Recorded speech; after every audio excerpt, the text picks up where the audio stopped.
Primera de Juan, capítulo 1, verso 10. Vamos a leer ese versículo y el que sigue, Primera de Juan 2:1. Vamos a continuar con esta serie, Cartas de un Padre. Es el tema número 6. El tema de esta se titula Abogado. Dice: si decimos que no hemos pecado, le hacemos a él mentiroso y su palabra no está en nosotros. Hermanos o hijitos míos, estas cosas os escribo para que... Y si alguno hubiere pecado, abogado tenemos para con el Padre, a Jesucristo el justo. Bien, hermanos. ¿Qué es un abogado?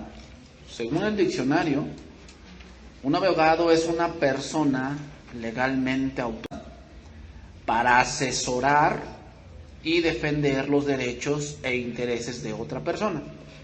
Tú contratas un abogado cuando tienes un problema legal. Como tú no eres experto en leyes, entonces contratas a una persona para que te ayude en ese punto legal, es experto en ciertos ramos de la ley. Una de las cosas que alega el hombre cuando está frente a la verdad es que trata de engañar a la verdad. ¿Cómo? Siempre alega inocencia. O sea, siempre cuando va un acusado, al juzgado, le nombran, se le acusa por tal delito, y le nombran los delitos que por lo cual está acusando. ¿Cómo se declara el hombre o la mujer? Y siempre le dice inocente. Aunque tal vez dentro de él sabe que sí hizo eso. Pero él dice, me declaro inocente. Bueno. Vamos a ver un ejemplo de esto. Hechos capítulo 5, verso 1.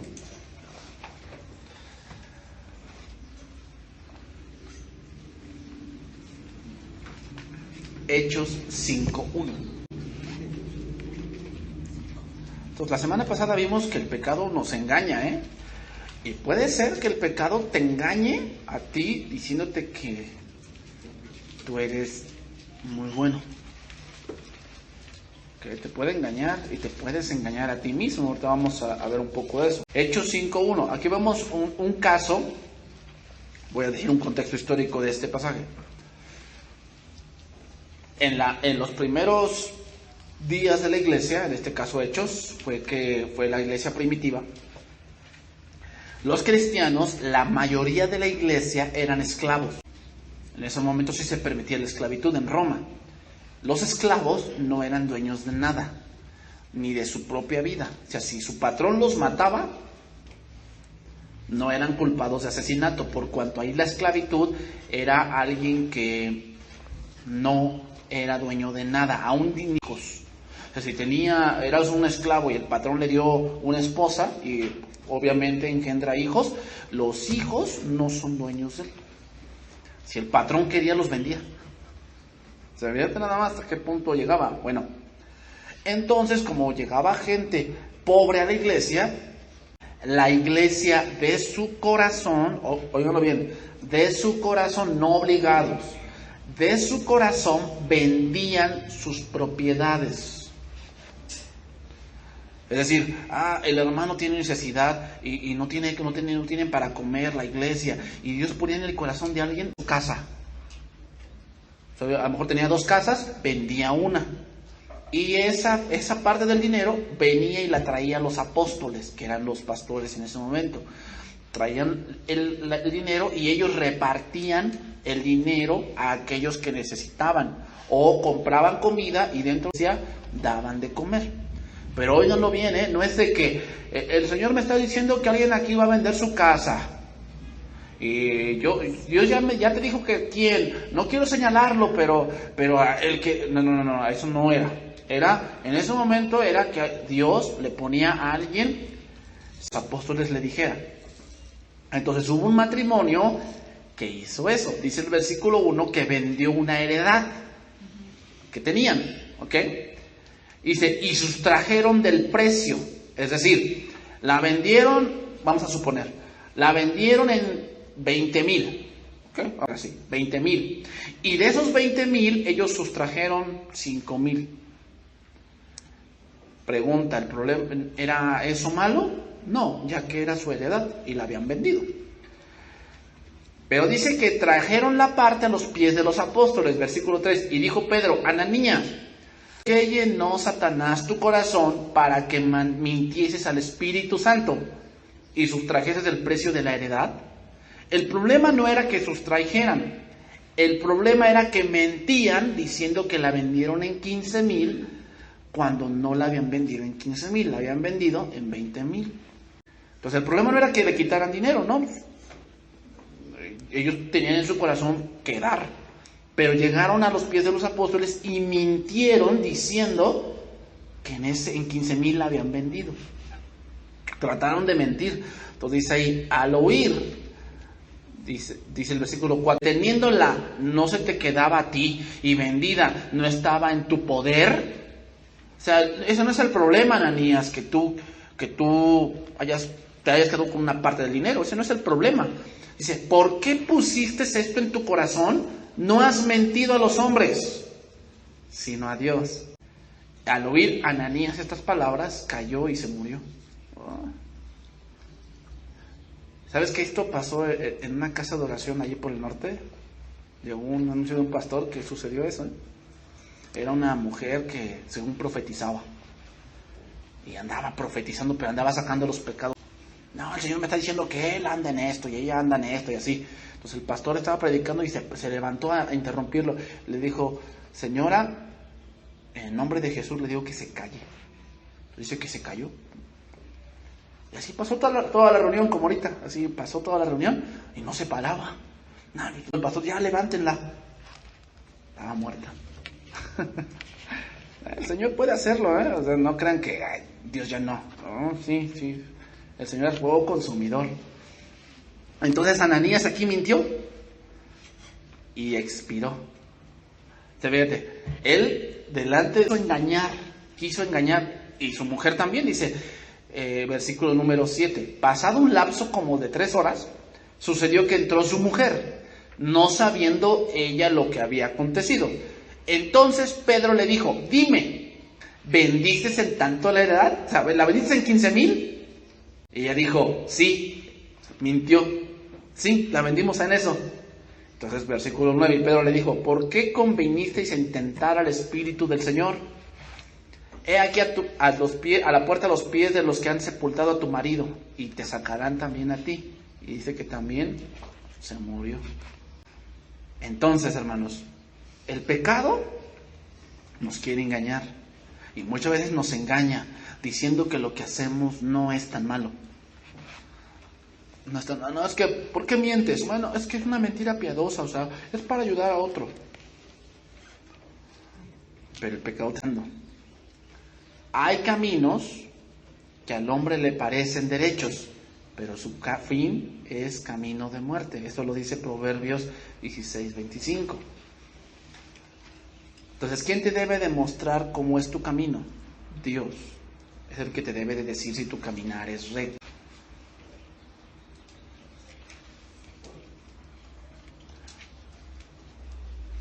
Entonces, podemos preguntar a los hombres que han cometido delitos visibles y entonces nos dirán que ellos creían, que pues pensaron en ese momento que tenían la razón. O sea, tú pregúntale por si era un hombre que golpea a su esposa, que la golpea fuertemente.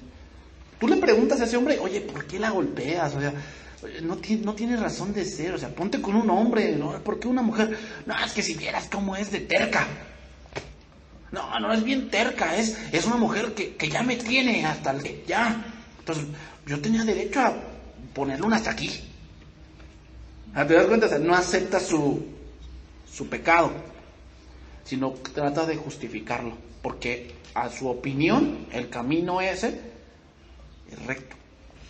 O sea, Dios me tiene que entender. Yo hice eso porque sí, ya me había llenado de ira, ya me había llenado la cabeza de piedritas y entonces me tuve que desquitar. Los gnósticos, que en este momento es la carta o es la doctrina que invade en esta carta primera de Juan, se engañaban a ellos mismos diciendo que tenían comunión con Dios aunque pecaran y que no importaba lo que hicieran con el cuerpo, ya que el cuerpo debe ser mortificado o debe ser satisfecho. Guiaban a otros por ese camino, que a la sombra de su filosofía estaban en lo correcto, pero el fin de ese camino, ¿qué era? Muerte. Los caminos de la negligencia, hermanos, los caminos de la negligencia, de la mundanalidad y de la sensualidad. Sensualidad me refiero a satisfacer tus sentidos. Eso me refiero. Los caminos de la negligencia, de la mundanalidad y de la sensualidad parecen rectos a los que andan por ellos, pero los que se engañan a sí mismos se destruyen a sí mismos. O sea, tú ve allá afuera, ¿no? Y tú dices, no, mira yo cómo vivo y no me pasa nada. Y viven desordenados, viven mal, viven ofendiendo a Dios, viven sin temor de Dios. Y parece que no les pasa nada. Y a su propio opinión, pero el que se engaña a sí mismo, se destruye a sí mismo.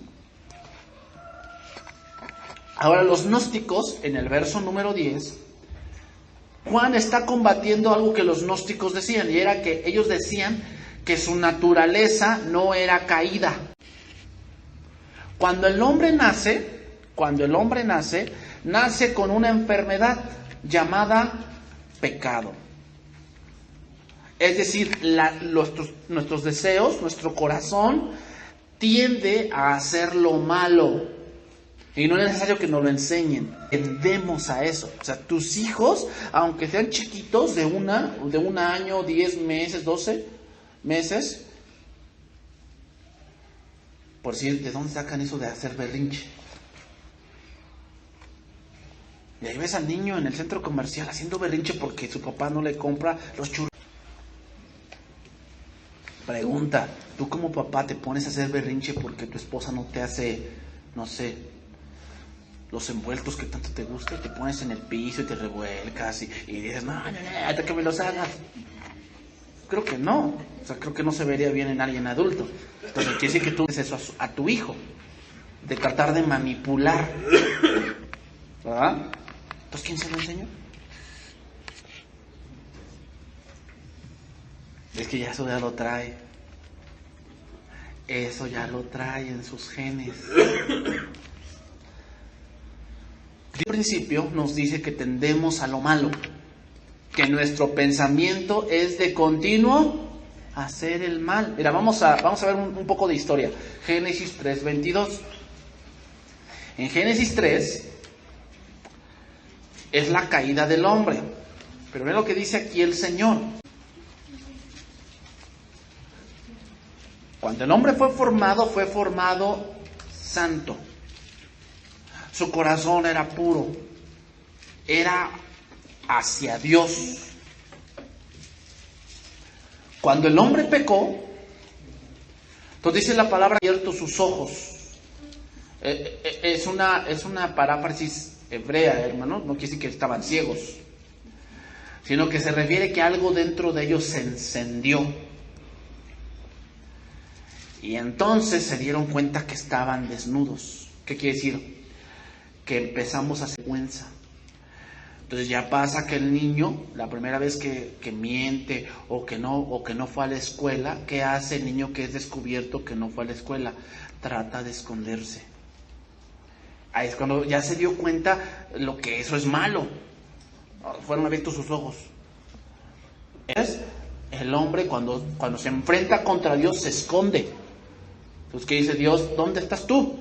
No quiere decir que no sabía, sino habla de esa parte del arrepentimiento, hermanos. O sea que cuando Dios te muestra la palabra de Dios, o puedes hacer dos cosas, o te arrepientes o te escondes, bajo la justificación. Versículo 22 dice ahí, y dijo Jehová Dios, he aquí el hombre es como uno de nosotros. ¿A qué se refiere? Lo sigue diciendo, sabiendo el bien y el mal. Ahora pues que no alargue su mano y tome también del árbol de la vida y coma y viva para siempre. ¿Qué quiere decir esto? Aquí viene la primera pregunta que viene es esta. ¿El hombre no sabía qué es lo que era malo? ¿No sabía qué era eso? Sí lo sabía.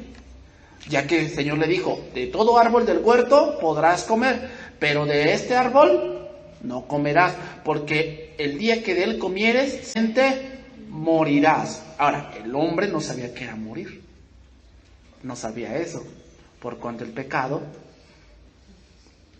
Entonces cuando dice, es como uno de nosotros, es que el Señor o Dios sí sabe las consecuencias del pecado. Él sí las sabe, nosotros no. O sea, por eso dicen, la juventud es esa parte que tenemos fuerza, pero no tenemos experiencia. ¿Por qué? A veces hay cosas que desconocemos y aunque te las cuenten, la típica es, a mí no me va a pasar. Pero esa es tu falta de experiencia. Dios sí sabe, pero hay una diferencia entre Dios y el hombre. ¿Cuál? Que el hombre cuando pecó y supo lo que era el pecado y sus consecuencias, quedó infectado. Es decir, su corazón se inclinó a eso. Con Dios no pasa eso.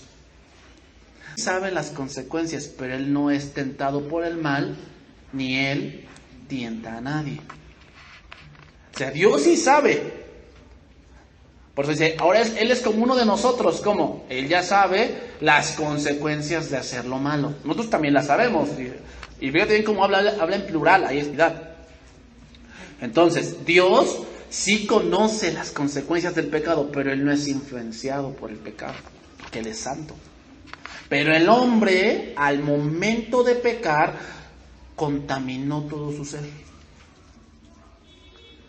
Entonces dice ahí, y lo sacó, 23, del huerto del Edén, para que labrase la tierra de que fue tomado. Echó pues fuera al hombre, y puso al oriente del huerto de Edén querubines. Aquí la palabra querubines significa la santidad de Dios. ¿Qué es lo que separa al hombre de Dios? Su pecado, porque Dios es santo. O sea, desde ese momento que pecó el hombre está separado de Dios. Y entonces no entiende muchas cosas de Dios. Por eso al hombre ahorita le cuesta entender. Entonces dices, ¿por qué el hombre se va por la idolatría? ¿Qué no entienden? ¿Qué no saben? No, sí entienden cosas, pero con respecto a lo espiritual están muertos. Dice ahí, y puso al oriente del huerto de Edén querubines y una espada encendida que se revolvía por todos lados para dar el camino del árbol de la vida. La paga del pecado es muerte. Ahí está. Por esa espada podemos ver eso. La paga del pecado es muerte. Entonces, al momento de la caída hubo una separación del hombre con Dios. Eso significa muerte. Muerte significa, es por ello que fueron expulsados del Edén, ya que Dios es santo y ellos ahora amaban el pecado. Más adelante, en Génesis 4:6, vemos el primer asesinato. O sea, fíjate, aquí ya no es Adán y Eva, aquí son sus hijos, Caín y Abel. Pero ya Caín y Abel nacieron con esa naturaleza ya caída. O sea, ¿tú me vas a decir que Adán le enseñó a Caín a matar? No, eso surgió en su corazón. Sabemos la historia, ¿no? Entonces, no voy a leer dos versículos, versículos 6. Entonces Jehová dijo a Caín, ¿por qué te has ensañado y por qué ha decaído tu semblante? 4:6 de Génesis, lo voy a leer en lenguaje actual. Dice, entonces Dios le preguntó a Caín, ¿por qué estás tan triste y enojado? Eso le produce el pecado, la tristeza. Porque ya en los cielos, cuando seamos glorificados, ya no habrá más llanto, ni más dolor. O sea, esa parte de la tristeza y el enojo vienen del pecado. De ahí del corazón caído. Versículo 7. Si bien hicieres, ¿no serás enaltecido? Y si no hicieres el bien, el pecado está a la puerta. Con todo esto, a ti será tu deseo, y tú te enseñorearás de él. Lo voy a leer en lenguaje actual. Si haces lo correcto, siempre te aceptaré con agrado. Pero si haces lo malo, el pecado está listo para atacarte como un león. No te dejes dominar por él. Aquí están los deseos malos, ¿eh? Pero es tu decisión, que tú te dejas dominar por un mal deseo, por un mal pensamiento que viene. O sea, tú puedes, si te viene un mal pensamiento, ¿cuál es tu deber? Desecharlo. Pero tú puedes dejar que te domine. ¿De dónde surge eso? Pues de tu naturaleza caída. O sea, eso es lo que tenemos que tener conscientes, hermanos. Somos pecadores. Somos cristianos, no somos marcianos. Tenemos una naturaleza que le gusta pecar. Más adelante, en Génesis 6:5, los hombres continuaron multiplicándose en gran manera, pero todos tenían algo en común, y era que se dejaban dominar por el pecado. Génesis 6:5 dice ahí: y vio Jehová que la maldad de los hombres era mucha en la tierra, y que todo designio de los pensamientos del corazón de ellos era de continuo solamente el mal, como ahorita. O sea, yo estaba viendo en el internet las ciudades peligrosas que hay en el mundo, y yo saqué esta conclusión: no hay ciudad, hermanos, no hay ciudad donde habite el hombre que no haya violencia. Si tú mencionas la que tú quieras, dicen mucho, es que en Holanda las cárceles están casi vacías, nada más hay como unos 5 o 6. Sí, pero te voy a decir algo: Holanda tiene legalizada la marihuana. Holanda tiene legalizada la adopción de niños de parejas homosexuales. Pues ¿cómo van a meter a alguien a la cárcel si lo que lo mete a la cárcel es legal? O sea, donde haya hombres, hermanos, ahí hay problemas y hay violencia. ¿Por qué? Porque el pecado produce eso. Versículo 6. Y se arrepintió Jehová de haber hecho hombre en la tierra, y le dolió en su corazón. Aquí arrepentirse no es lo que el hombre hace. El arrepentimiento con los hombres es metanoia, significa cambiar de mente, reconocer un error y corregir. Dios no se equivoca. Aquí arrepentirse significa que Dios va a tratar con el hombre de una diferente manera. No que pues Dios se equivocó. Que muchos sacan ahí su razonamiento: ay, pues si te equivocas, resetéale. Entonces Dios se equivocó, pues reseteó, diluvio. No, obviamente que no se está refiriendo a eso. O sea, le dolió en el sentido de que el hombre decidía por el pecado, seguía decidiendo por el pecado y se degradaba. O sea, el pecado te degrada, te vuelves como un animal. Nomás te vuelves por los instintos, por lo que sientes, por lo que quieres dentro de ti, pero no razonas ya. El pecado te vuelve agresivo, te vuelve una persona insensible. Así es el pecado. Así estaban los hombres ya. Como hoy, tú los ves que ya, por decir, yo me enteré ayer, estaba yo leyendo las noticias, balearon a una banda, ¿no? Lo balearon, ahí en México. O sea que ya el hombre es tan insensible que anda cargando un arma en plena luz del día y matas a ese y va y en medio de la gente lo balea. ¿Por qué?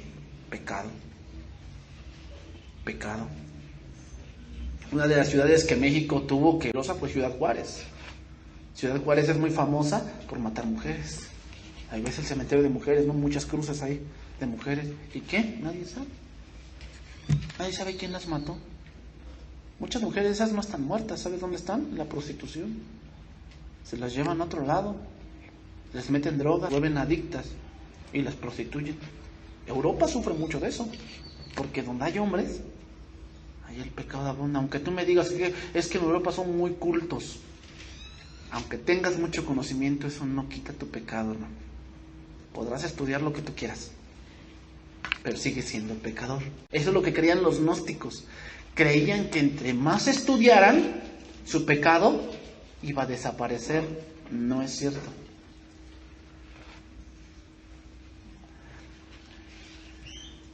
Entonces, si seguimos viendo la historia, el pecado en la vida del hombre está presente.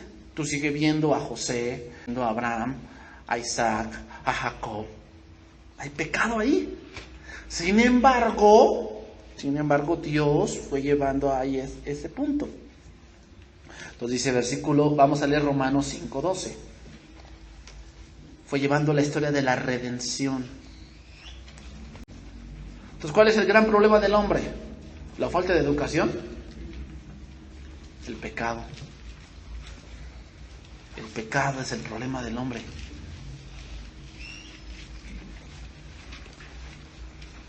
Pablo aquí está haciendo una alegoría. No les gustaba hacer mucho esto, alegorizar, por decir. Pablo lo hizo en Gálatas con Sara y con Agar. Hizo una alegoría de que Agar es la ley y Sara es el nuevo pacto. Aquí Pablo alegoriza a Adán y Jesús. Entonces fíjate lo que dice. Por tanto, como el pecado en el mundo por un hombre, ¿cómo entró? Cuando Adán desobedeció. Ahí entró el pecado. Y por el pecado, entonces, ¿por qué morimos? Porque hay pecado en nosotros. Por eso el hombre cuando nace, empieza a morir. O sea, empieza a envejecer. O sea, crece, pero empieza a envejecer hasta que muere. Ese es el ciclo. Así la muerte pasó a todos los hombres por cuanto todos pecaron. Pues antes de la ley había pecado en el mundo. Donde no hay ley no se inculpa de pecado. O sea, la ley entró en el mundo, o Dios dio la ley para que el pecado fuese evidente. Pero ¿cómo nos damos cuenta de que antes de la ley había pecado? Porque todos murieron. Por eso nos damos cuenta que sí había pecado. Es ahí, o sea, donde no hay ley no se inculpa de pecado. Es como esto. Si no hay letreros en los baños, o sea, ahí dice mujeres, entonces ya es algo malo que un hombre vaya y entre ahí, porque sabe que ese baño es exclusivo para mujeres. Pero si no hubiera letrero,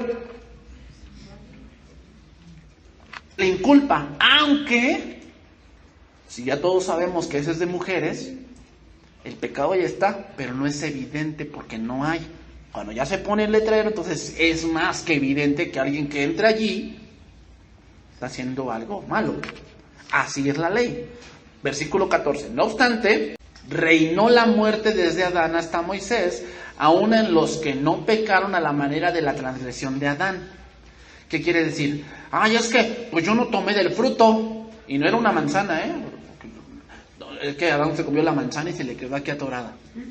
No, eso es un cuento de alguien. No dice la Biblia que era una manzana, dice que era un fruto. No sabemos cuál. No era chabacano ni era durazno. Era un fruto nada más. Entonces, tomó el fruto, lo comió. Pero ¿yo qué culpa tengo? ¿Yo qué culpa tengo? Yo no comí ese fruto. Ay, ¿por qué Dios me inculpa? No. Dios no está inculpando de ese. Te está inculpando de los que sí haces. O sea, tú también estás decidiendo por pecar, aunque no sea un fruto. Decides por mentir, decides por tener esos pensamientos malos en tu mente que no los sacas, tú decides. Entonces reinó la muerte, versículo 15. Pero el don, aquí don, la palabra don en el griego significa la gracia, no fue como la transgresión, porque si por la transgresión de aquel uno murieron dos muchos, abundaron mucho más para los muchos la gracia y el don de Dios por la gracia de un hombre. ¿Cuál es el don de Dios? La salvación. Y con el don no sucede como en el caso de aquel uno que pecó, porque ciertamente el juicio vino a causa de un solo pecado para condenación, pero el don vino a causa de muchas transgresiones para justificación. Pues si por la transgresión de uno solo reiné, mucho más reinarán en vida por uno solo, Jesucristo. ¿Qué quiere decir esto? Cuando tú crees en Cristo, tu corazón está muerto. Está muerto, o sea, no entiendes la voz de Dios, andamos errantes en el mundo pensando que nuestro pecado pues no tiene, es que así todos viven, vivir así. Cuando viene Cristo, en ti hay vida. ¿Pero en dónde? En tu espíritu. Ahora ya entiendes las cosas de Dios, ahora ya quieres agradar a Dios, ahora ya quieres caminar para Dios, ahora ya quieres honrar a Dios. Tienes vida. Y así como en Adán, que todos nacemos con esa enfermedad de pecado y nacemos muertos en delitos y pecados, en el sentido de que no entendemos las cosas de Dios. Así también en Cristo, todos los que confían en Cristo tienen vida eterna. Esa es la alegoría que está haciendo. Entonces, vamos a retomar. Nacemos con una enfermedad llamada pecado, la cual nos subyuga y reina en aquellos que no han nacido de nuevo. Y bien, te lo voy a explicar eso. Primera de Juan 1:10 dice, si decimos que no hemos pecado, aquí, si decimos que no hemos pecado, si yo digo que el pecado no existe en mi vida, que yo no soy, Dios no me tiene que juzgar porque yo no soy malo, le hacemos a quién mentiroso, a Él. Porque Él a través de la palabra nos ha revelado que tenemos un problema. ¿Cuál? Pecado. Entonces sí, hermano, aunque tú seas cristiano y tu hijo nació en cuna cristiana, que no sé qué sea eso, pero bueno, tu hijo nació en cuna cristiana, ¿tú piensas que él no es pecador? ¿Tú piensas que él no tiene esa tendencia a lo malo? ¿Tú piensas que él no piensa a veces cosas malas? Claro que sí, porque es humano y es pecador, es un descendiente de Adán. Tu hijo también tiene esa tendencia a lo malo. Ay, aunque tenga 3 años. Sí, aunque tenga 3 años, 4, 5, 6, 7. Tiene esa tendencia. Por lo tanto, ¿qué necesita? Un Salvador. Es un peor de los engaños que caen los papás, ¿eh? Ay, es que mi hijo nació en cuna cristiana y hasta está en panderos. Hasta está en alabanza. Yo no creo que sea muy malo él. Créelo, es pecador, requiere a Cristo, y si no tiene a Cristo, el pecado lo va a subyugar y lo va a arrastrar a una vida desordenada. Tienes que entender eso. La última materia que vimos aquí del instituto, primero vimos la batalla. Tenemos 3 enemigos, ¿verdad? El mundo, que son la moda, las corrientes, los pensamientos, las filosofías, Satanás y tú mismo. ¿Qué más te debes de cuidar? De ti mismo. Si le dejas rienda suelta a tu carne, vas a ver qué cosas puedes hacer. Pero hoy, ¿qué hace el cristiano? Le echa la culpa al diablo. Es que el diablo me engañó. El diablo la cola en mis finanzas. Necesitamos atarlo para que mis finanzas se arreglen. No, lo que intentas arreglar es tu avaricia. Y eso no es del diablo, ¿no? Y se metió la doctrina de la liberación. Ay, este hombre no se le quita lo adúltero. Hay que sacarle el espíritu de adulterio. Ya le echan la culpa al diablo. Ay, esta mujer es bien gastalona, ¿no? Vamos a sacarle el espíritu para que ya no gaste tanto, ya su tarjeta de crédito no está al tope. Y le quieren sacar el espíritu, lo meten al cuarto de liberación, la azotan, le ponen la Biblia en la frente y toda la cosa y ya, la sacan. No, hermano. Gálatas 5 dice que eso es un pecado de la carne.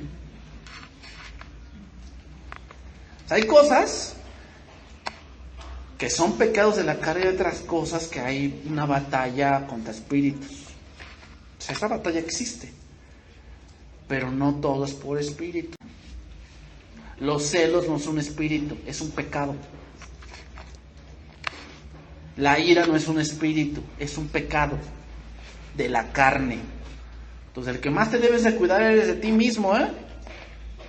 Del que más te debes de cuidar eres de ti mismo. No sabes qué cosas hacer si te alejas de Dios. Entonces, decir que no existe el pecado, decir que no tenemos pecado en nuestros miembros, es hacerle a Dios mentiroso.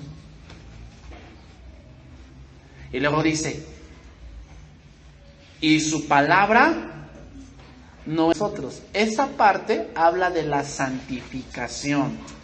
¿Qué cosa es la santificación? La santificación es, estamos siendo salvados del pecado. ¿Cómo es esto? En Juan 17:17 dice esto. Juan 17:17. Santifícalos en tu verdad. Tu palabra es la verdad. Bueno, para entender ese verso, hay que ver el contexto. Dice ahí, voy a leer el versículo 14, Juan 17, 14, dice: yo les he dado tu palabra, y yo los aborreció, porque no son del mundo, como tampoco yo soy del mundo. Ahí mundo no se refiere al planeta Tierra, o sea, no quiere decir que seamos marcianos, no. Cuando ahí habla mundo, la palabra mundo se refiere al orden que hay aquí. O sea, tú sabes cómo es el mexicano, tú sabes, ¿verdad? Porque vivimos aquí en México. ¿Cómo es el mexicano? Tiene el punto de el que no tranza, no avanza. ¿Y cuál es el pensamiento del mexicano cuando lo para el del tránsito? Pues, ¿con cómo nos arreglamos? Le das tus papeles y abajo va la Sor Juana, ¿va? Y ya se arregló. Ese es el pensamiento del mexicano. ¿Cuál es el pensamiento del mexicano? Que todo a la última hora, ¿no? El trabajo te lo dejaron hace 2 meses. Y ahí ves al joven haciendo la tarea en la noche antes de la entrega. Ese es un pensamiento del mexicano, porque la mayoría lo hace. Hasta en las cosas de Dios. Bueno, ¿cómo vamos a quitar todo ese pensamiento de esa corriente mundana? Ahí lo dice. Yo, tú, palabra. ¿Cómo vas a quitar esas cosas? No, yo cuando quiero lo dejo. Mentira. No lo dejas. Si no tienes la palabra en tu vida, no vas a dejar ese mal hábito.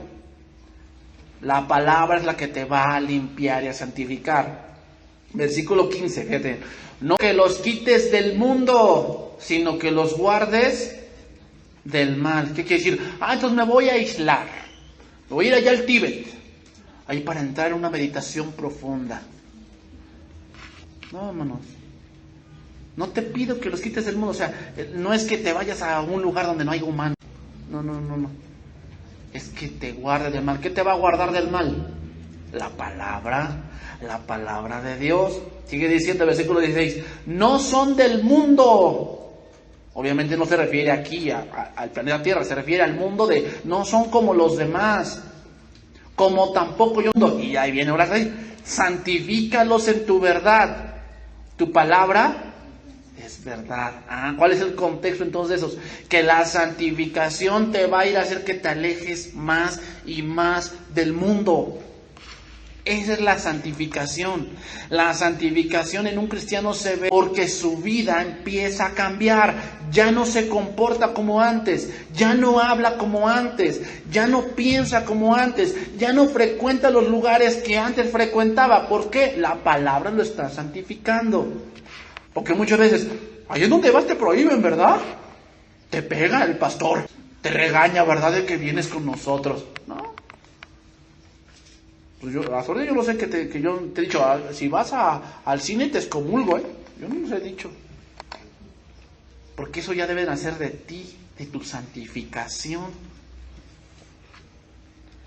De que había pecados en tu vida. Llegamos, tenemos un pecado bien marcado. Cuando llegamos a Cristo, la santificación te aleja de ese pecado. Y empiezas a caminar en santidad. Y empiezas el hombre que le gustaba siempre estar en la calle, ¿va? Nunca estaba con su familia. Y le gustaba tanto estar en la calle. Se la pasaba de 8 a 8. Llega a Cristo y Dios lo cambia. Y le dice que ahora tiene que pasar tiempo con su familia. Que tiene que pasar tiempo con sus hijos. Entonces Dios lo empieza a cambiar. En su mente y en su corazón. Y ahora ya está en su casa. Y hasta los hijos lo hacen. Ay, ¿y por qué, papá, estás aquí? Porque esta es mi casa. Pero nunca estabas. La santificación. Esa es la santificación, hermanos. Que la palabra te va a ir alejando más y más y más ¿de qué? Del pecado. Aunque seguimos pecando. Ahí anota este versículo, no lo voy a leer por falta de tiempo, pero es Romanos 7, 14 al 25, donde Pablo habla de que él quiere seguir a Cristo en su corazón, pero hay algo en sus miembros que lo quiere llevar al pecado. O sea, ¿cuántos no aquí, cuando oyen la palabra, dicen, yo quiero hacer eso? Sí, yo quiero vivir así, y hay un deseo en tu corazón de vivir así, pero sales y vas al mercado y una mujer te pisa el pie y te quieres como desquitar, así como que, ay, ¿qué no se fija? Yo estoy aquí. Ah, bueno, o sea, en tu corazón quieres, pero hay algo en tus miembros que como que te quiere llevar otra vez a vivir esa vida desordenada, ¿o no? O sea, ya hemos creído en Cristo. Nuestro corazón ya no ama el pecado, pero nuestros miembros aún quieren pecar. Eso es real. Ahí está la lucha, hermanos. Entonces la santificación nada tiene que ver con que no nos aislemos del mundo. Más bien es andar en el mundo, pero no practicar lo que hace. Eso es la santificación.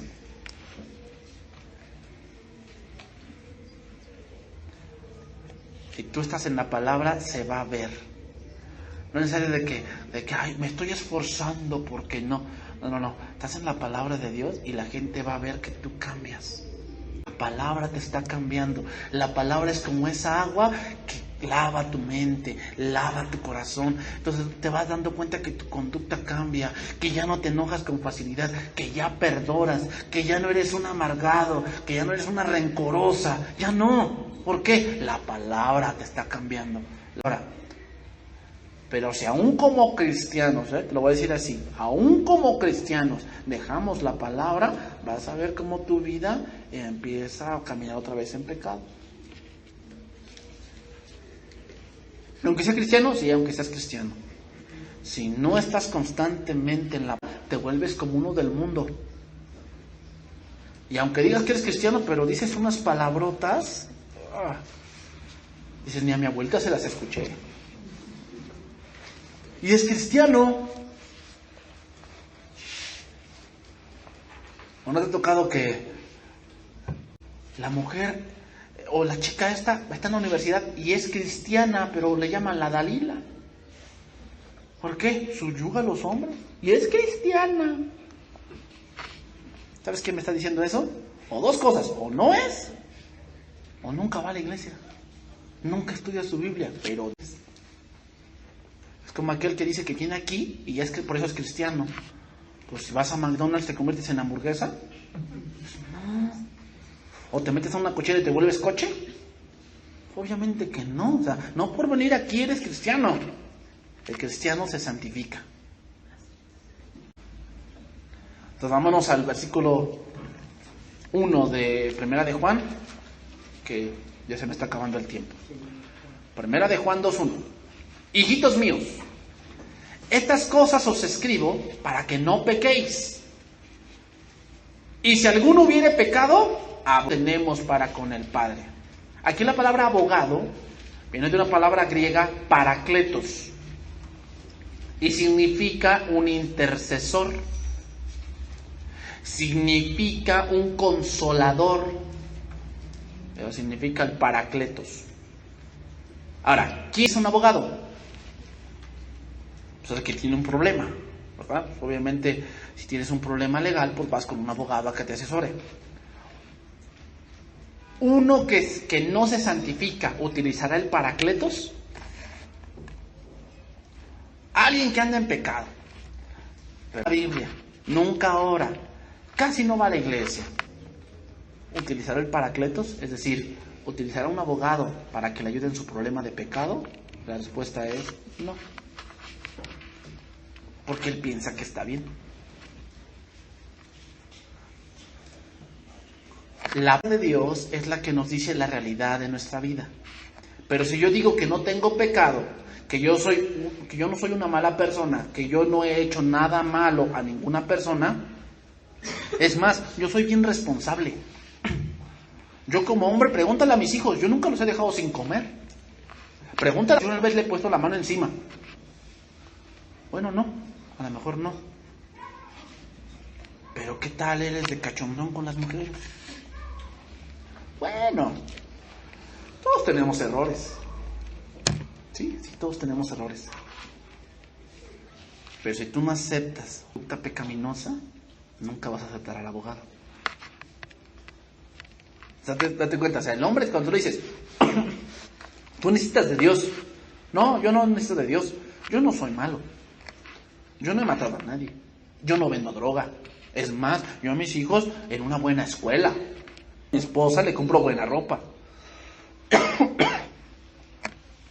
Y yo respeto a mi patrón.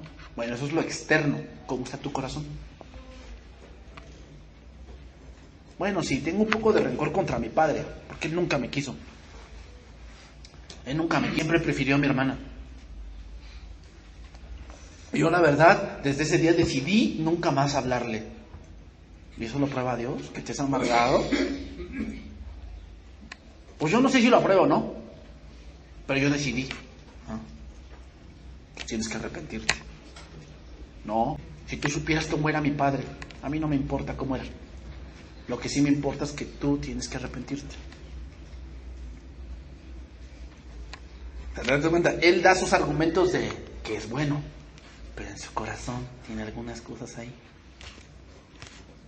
Aquí el punto de no pecar, dice: hijitos, estas cosas os he escrito para que no pequéis. No se refiere a que llegara un momento en que ya nunca más vamos a pecar, porque eso es imposible.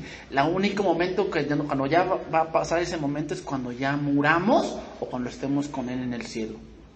Más bien lo que Juan está diciendo es: no se dejen engañar de que pecando tenemos comunión con Dios, o que mi naturaleza no es caída, yo no tengo pecado en mí y que Dios se equivoca. No se dejen engañar.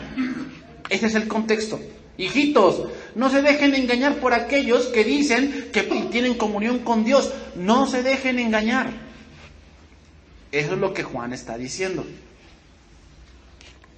Si alguno hubiere pecado, se refiere a que ya no viven para pecar, sino que en algún punto nos descuidamos y entonces hubo pecado.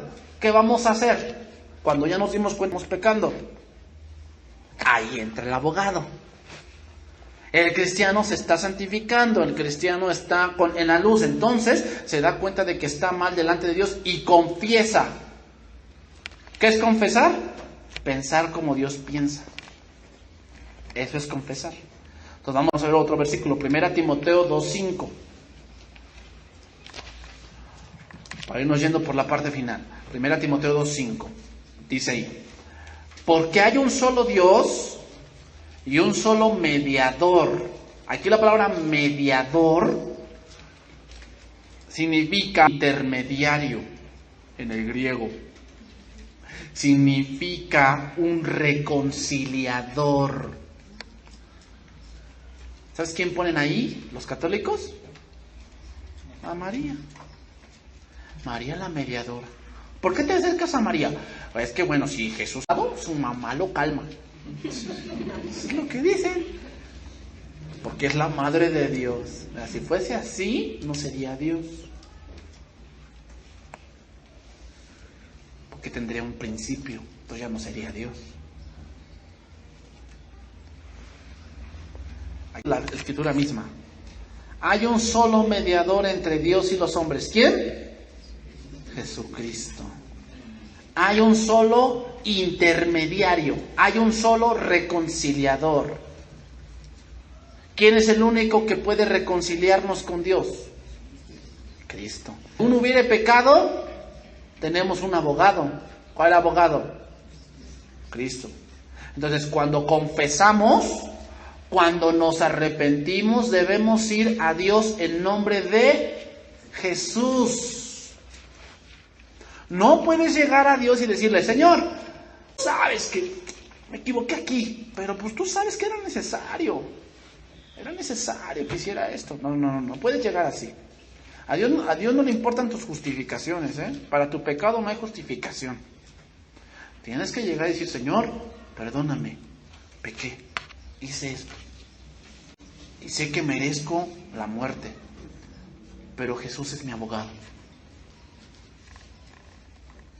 Aquel que quiera llegar a Dios por sus obras, ¿sabes a quién tiene de abogado? La ley. ¿Y sabes qué va a hacer al final? Se te va a voltear. ¿Ha visto esos programas donde están en un juicio? Hay uno que acusa y hay otro que defiende. Si tú te vas por el lado de tus obras, por un lado te defiendes, pero al final ese abogado se te va a voltear y te va a decir no, y exactamente tú eres culpable, mereces el castigo de Dios. Nadie va a llegar al cielo, hermanos, por sus obras. Nadie. Entonces terminamos. Abogado tenemos para con el Padre, a Jesucristo el justo. ¿Por qué agrega esa parte? Jesucristo el justo. Ahí entra lo que es la justificación. ¿Qué es la justificación? He sido salvado de la condenación. Esa es justificación. Santificación es: estoy siendo salvado de la presencia del pecado. Justificación es la salvación que se hizo ante Dios. Santificación es el proceso de mi vida cristiana. Y viene otro punto: glorificación. La glorificación es: seremos salvados de la presencia del pecado en nuestra vida. Ya no habrá más pecado. ¿En qué proceso estamos ahorita? Santificación. La justificación ocurrió cuando creíste. Entonces, Jesucristo el justo significa que Él ha pagado todo. Cuando tú vas a Dios y pones de mediador a Cristo, Dios no te ve a ti, ve a Cristo. Y como Él es justo, su justicia te es imputada. Dios, ¿cómo nos ve ahora? Justos. O sea, delante de Dios, si tú estás confesando tus pecados, tú eres justo. Ay, pero es que todavía tengo, a veces me vienen malos pensamientos. Aún así soy justo. Si tu abogado es Cristo, sí. Sí. Eres justo. Por eso eres el camino, la verdad y la vida. Entonces, hijitos míos, les escribo esto para que no pequen. Pero si alguno peca, tenemos un defensor, a Jesucristo, el que nunca pecó. Yo prefiero estar bajo la sombra de Cristo. Eso te debe dar gran alegría, porque aunque peques, la sangre de Jesucristo sigue perdonando pecados, sigue limpiándonos. Terminamos con este verso, Hebreos 7:11.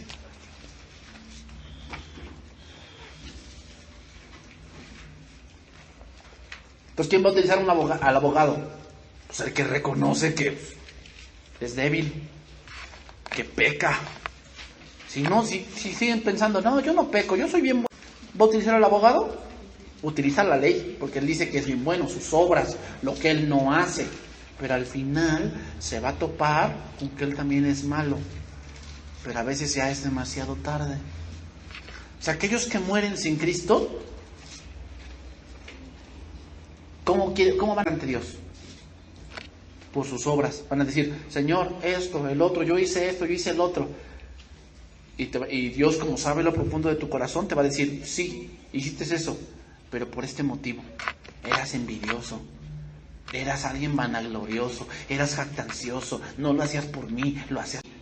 Ay, Señor, perdóname. Es que yo no sabía. Ya no puedo ser tu abogado. Ahora soy tu juez. Y por lo tanto, te vas a ir al infierno. Para utilizar al abogado es ahorita, ¿eh? Ya cuando te mueras, ya no vas a... Ya es tu juez. Y él es justo.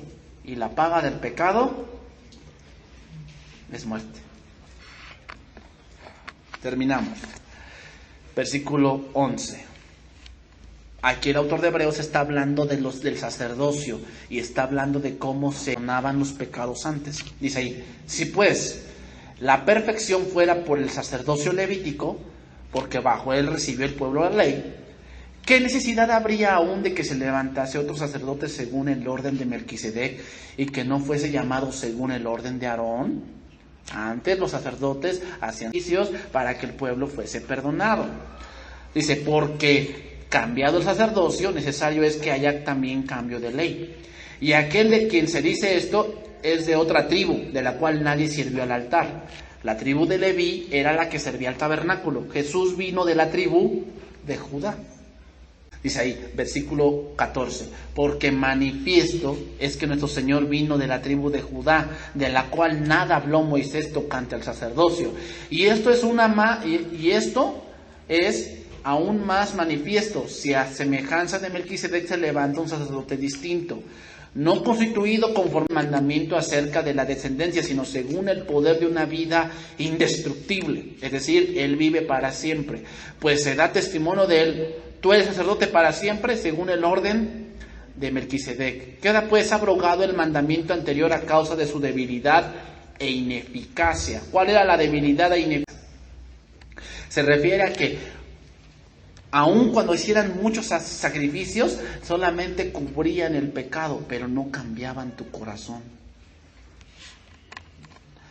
Entonces, ¿cuál es la diferencia? A ver, yo antes tenía esa tendencia al pecado, pero ahora como que sigo teniendo esa tendencia. ¿Cuál es la diferencia? Bueno, la diferencia es que antes de Cristo el pecado gobernaba tu corazón. Ahora después de Cristo, tu corazón lo gobierna Cristo. Aunque tus miembros quieren pecar, pero ya lo puedes sujetar. Por eso dijo Pablo en 1 Corintios 9, sino que golpeo mi cuerpo y lo pongo en servidumbre. ¿Qué quiere decir eso? No le doy lo que mi cuerpo quiere. A veces tu cuerpo pues quiere mucha diversión y no es malo divertirse. Pero a veces tu cuerpo quiere una diversión mala. ¿Qué debes hacer ahí? Frenarlo. ¿Por el poder de quién? El Espíritu de Dios. Pero alguien que no tiene el Espíritu de Dios va a frenar su cuerpo. Esa es la diferencia. Entonces, esa es la debilidad de ese mandamiento. Versículo. Esto no fue hecho sin juramento, porque los otros ciertamente sin juramento fueron hechos sacerdotes, pero con el juramento del que dijo, juró el Señor y no se arrepentirá, tú eres sacerdote para siempre, según el orden de Melquisedec. Por tanto, Jesús es hecho fiador de un mejor pacto, y los otros llegaron a ser muchos, debido a que por la muerte no podían continuar. Mas nuestro abogado, Jesús, el sacerdote, por cuanto permanece para siempre, tiene un sacerdocio inmutable, por lo cual puede también salvar perpetuamente a los que por él se acercan a Dios, viviendo siempre para interceder por ellos. ¿Qué es abogado? Paracletos, intercesor, abogado. Nuestro abogado vive para siempre. Porque tal sumo sacerdote nos convenía, santo, inocente, Jesucristo el justo, santo, inocente, sin mancha, apartado de los pecadores, hecho más sublime que los cielos, que no tiene necesidad cada día, como aquellos sumos sacerdotes, de ofrecer primero sacrificios por sus propios pecados, y luego por los del pueblo, porque lo hizo para siempre, ofreciéndose a sí mismo. Porque la ley constituye sumos sacerdotes a débiles hombres, pero la palabra del juramento, posterior a la ley, al Hijo, hecho perfecto para siempre. Ahí está el abogado que tenemos. La ley es... pero tenemos un abogado según el juramento de Dios. Por lo tanto, cualquiera que se acerca a Él, si has pecado, si confiesas y te arrepientes, abogado tenemos. ¿Y el Señor qué? Perdona. Entonces, el corazón humillado, Dios no lo rechaza. Así te tienes que acercar. Entonces, si en algún momento tú dices, ya me di cuenta que tengo esto en mi corazón. Bueno, tienes que ir con Dios y arrepentirte. No con un hombre, como el catolicismo. Te absuelvo. No, porque Él es un hombre. El abogado que tenemos es Cristo Jesús. Vamos a orar, hermanos.